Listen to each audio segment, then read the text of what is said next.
The Lakers have been headed in the wrong direction since losing LeBron James.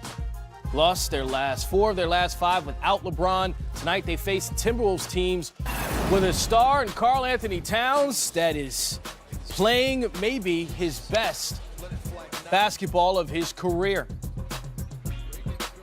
Here's Andrew Wiggins hitting a 3 in a corner. Then Wiggins also finding his rhythm. Found his jersey, too. So he wore his jersey for the game. I know, right? The other night he was checked in. Oh, I forgot. Yeah, I got that. Oh, 25 points at the half, 28 for the game for Andrew Wiggins. Ooh, breakout performance for him. Towns, well, he took over for the rest of the game. That's JaVale McGee with it's a cat poster. Yep, Diesel dunk. There. Ooh. Absolutely. That's big game hunting, too, on the 7-foot. Now, that's off the pass. Oh, yeah. Just beautiful. Angle. Oh, see, that angle makes it even worse. How about cleaning up the miss? Wiggins? No. Towns? Oh! Gotcha. Okay, Cat, well, go ahead. This is about effort, isn't it? Yeah, all strictly effort, This Coach. is about effort. And then more Towns. Couple misses around the basket, and he's still cleaning it up. You got Taj having fun rebounding, and then Cat getting there having fun rebounding. Then he gonna smile at him. Karl Anthony Towns, 28 points, Oof. 18 rebounds. We mentioned that 28 points for a reason. We'll get to that in a second. First, let's hear from Karl Anthony Towns. Okay, so Karl Anthony Towns, 28 points in each of his last 7 games, but breaking news from Minnesota. Tom Thibodeau has been fired as the head coach. This, according to Adrian Wojnarowski and Sean Sharania, both Yahoo and ESPN reporting that Tom Thibodeau is out as the head coach of the Minnesota Timberwolves. And president, too, right? I mean, he was the president, too, Coach. So when you get fired, you lose both of those jobs, right? I think you lose both of them. Yeah, I'm thinking I think you fire the coach and not fire the president, right? Because he was the president making the decisions for the coach. Well, right, Tom, for that? That could happen. You could fire somebody as a coach and keep him in the front office. Right, okay. Okay, like Urban Meyer leaves Ohio State, but he's going to be around. Some President and coach, he's out as both. Yeah, as both. So that's 3D, official. Okay. Ooh. Looking at the situation in Minnesota, why now? Well, I guess, Glenn Taylor is the owner and sit down with his group and say he doesn't like the way things are going. The Jimmy Butler situation wasn't great. If you go back and look, and people say the Houston trade was probably better because there was more, picks there. So maybe they sit down and say, let's pull the trigger now before the All-Star break, before the trade deadline, if there's more moves to be made, Coach. I look at it as because of their last stretch of 8 games, 5-3, brings them back into the playoff race. They're 2 games out of that 8th spot in the Western Conference. And you just got done saying how great Karl Anthony Towns has been playing. Karl Anthony Towns has a direct line to the owner of the team. That's how his contract got done over again. That wasn't a president making that move. That was the owner saying that. So maybe Karl Anthony Towns knows more than we do about what was going on in that situation. Perhaps that's the reason why we see a rejuvenated Karl Anthony Towns over the last 8 games. That's just speculation. Well, again, this is reported right now. This is not official from the Minnesota Timberwolves, but if this is the case, you still have a team fighting for a playoff spot. What do they do now? How hard is it to find a head coach in the middle of a season?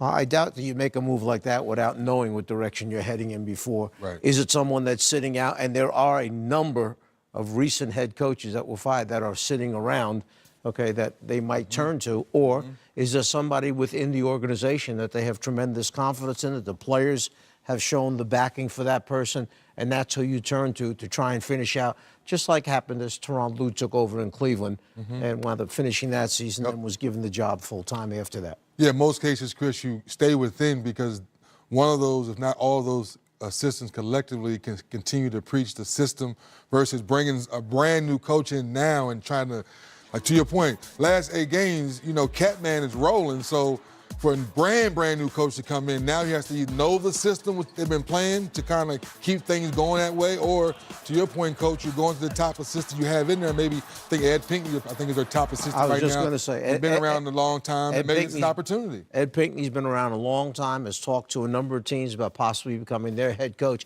He's been by Thibodeau's side for a long, long time, and he's kind of been the go-between between players and coaching staff.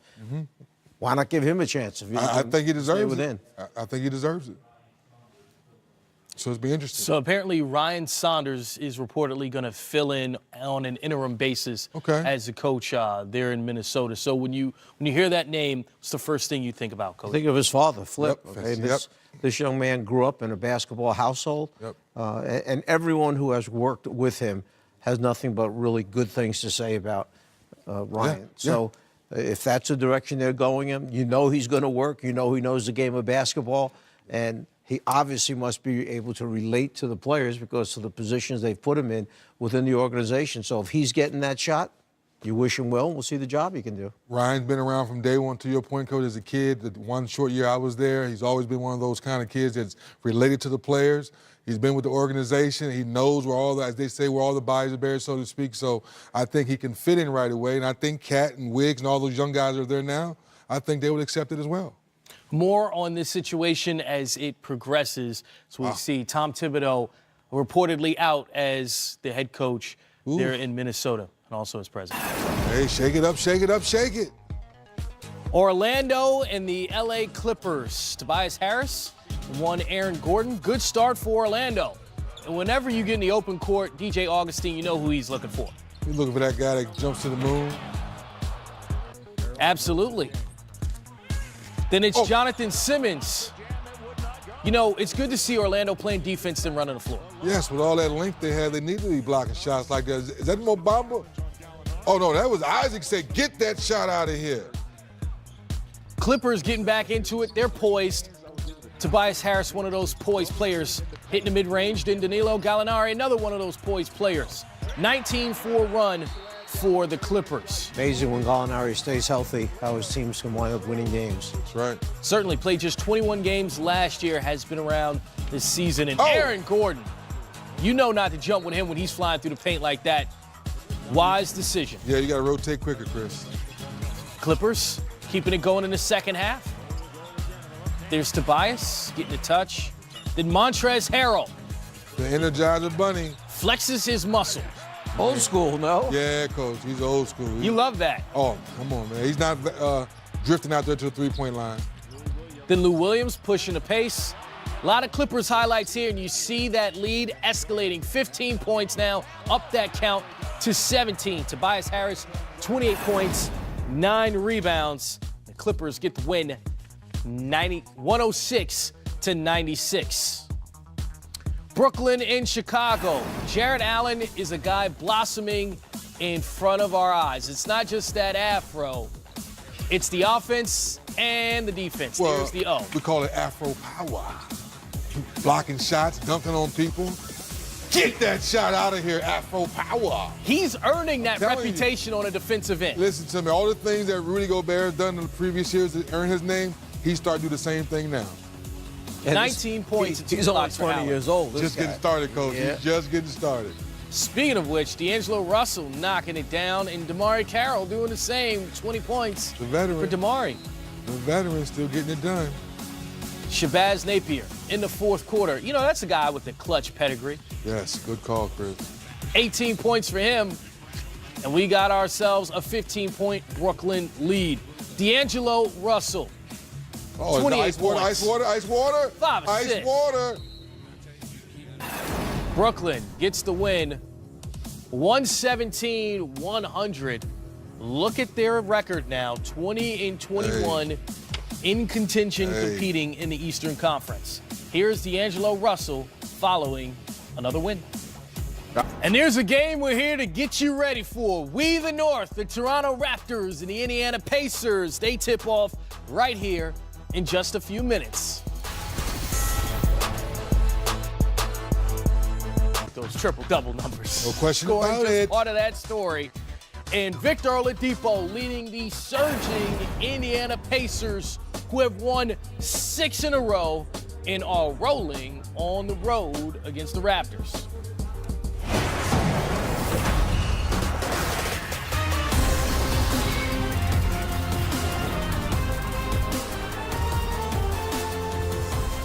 Welcome to the Auto Trader pregame show. Dennis Scott, Mike Catello here with you this evening. I'm that other guy, Chris Miles. We're here to get you ready for a double dose of those dinosaurs. They played here last night. playing here again. Kawhi Leonard is out. Kyle Lowry is in for tonight's game against the Indiana Pacers. Miles Turner out for Indiana as well. That game is tipping off at 7:30. It's only fitting that Toronto faces the team with the third best record in the East to finish a week full of big tests.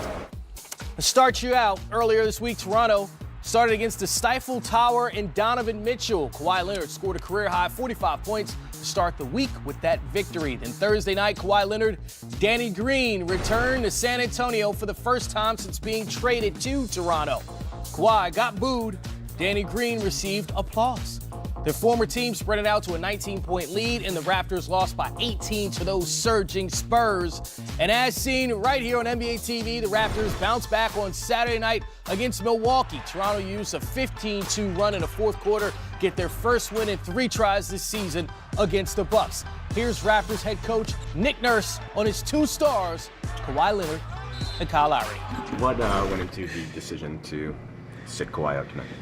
Just resting him after a heavy week, and I think it's just the best thing to do. Will you have Kyle back tonight? Kyle is back. You've had a million different lineups, a bunch of guys in and out of the lineup, but you've had Kyle or Kawhi in every single game. Is that coincidence, luck, or is it easier to rest one when the other one's playing? It's luck. I'm not sure if it's good or bad luck.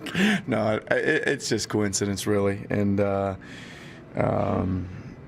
it's kind of goes with the territory, especially for us this year. We just got to get here every day and see who's healthy and ready to go, and then start figuring out what we're going to do. So, Czar, Kawhi has rested the second night of back-to-backs all season. He's out again tonight. You think the Raptors will take this approach for the rest of the regular season?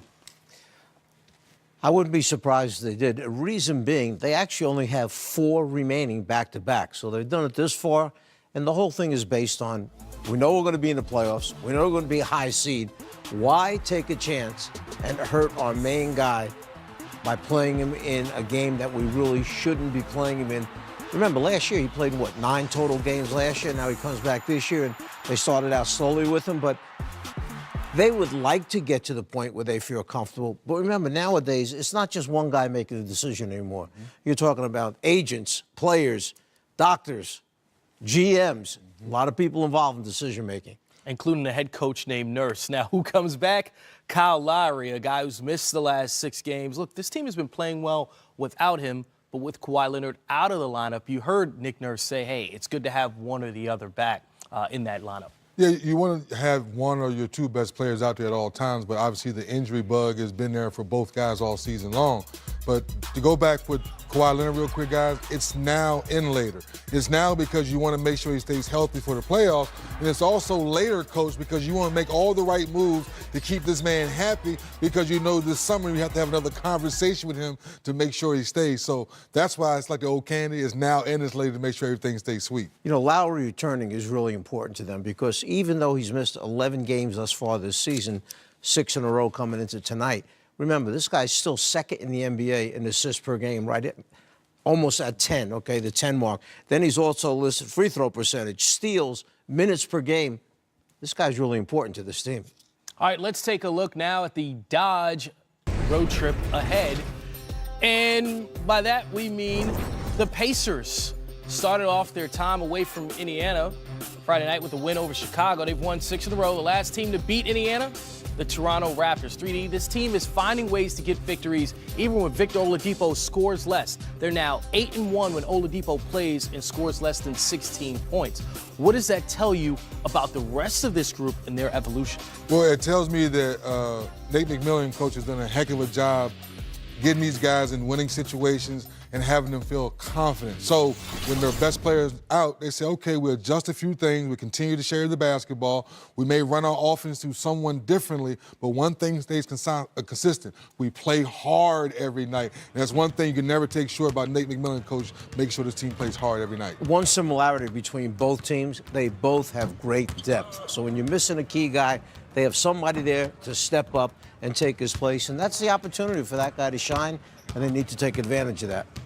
And Oladipo did have a great scoring output against the Bulls and stepped up. So even in situations where they need him to score, he can get back to that the way he played last year. And that's what's so much fun when you're watching Oladipo play, because now he's proven to us now back-to-back years he can get to the basket whenever he wants to. He still gets to the free throw line. But to your point, Chris, he can give you that outburst of 40, but he doesn't need to every night. To your point, Coach, where the team is so deep now where he can have a pedestrian 18 or 19, and then the rest of those guys, Turner, the rest of those guys score points to kind of hold down the fort. So deep team, understanding who they are, but they play hard every night. That's why I'm not surprised at this team anymore. Not surprising at all to see the Raptors and the Pacers both near the top of the standings in the Eastern Conference because of what they bring to the table defensively. So many different players that are versatile on that end of the floor. How is Indiana able to do that with their talent? Both teams are good defensively. Indiana is better. This is the #1 team in the NBA at opponents' points per game, #3 in opponents' field goal percentage. And why not take a look at how they play that defense? A little bit different, a little more unorthodox. Let's watch now in transition. There's the big man, communication. I got back. Now, why would you take the ball at the #1 shot blocker in the NBA like that and let him block it, and at the other end, an easy fast break layup? Watch the big man help. Sabonis stays with the ball. Oladipo anticipates that the crossover's coming. He reaches in from behind. I think you like getting buckets like this where he's out in front and he's a guy who can finish. Again, on the sideline, this is what I said about being unorthodox. How many teams do you see trap the ball, use the sideline as another defender? Sabonis anticipates, rotates over, comes up with the steal, and then once again, they're off on offense at the other end of the floor. So this is a very aggressive defense. It's a defense that has the offense on its heels at time, trying to anticipate. Remember, steals are huge for them to get out in fast breaks. Certainly an exciting game we're going to see tonight between the Toronto Raptors and the Indiana Pacers, tipping off just after 7:30. We've already had a full afternoon of action. The T-Wolves bringing it to the Lakers. Ooh, cat. Meow. Oh, that other team in LA, the Clippers, bringing it to Orlando. Montrezl Harrell apparently attacking the rim, the theme for tonight. And how about the Brooklyn Nets? Yes, one of the hottest teams in the league, looking to win their 12th game in 15 tries.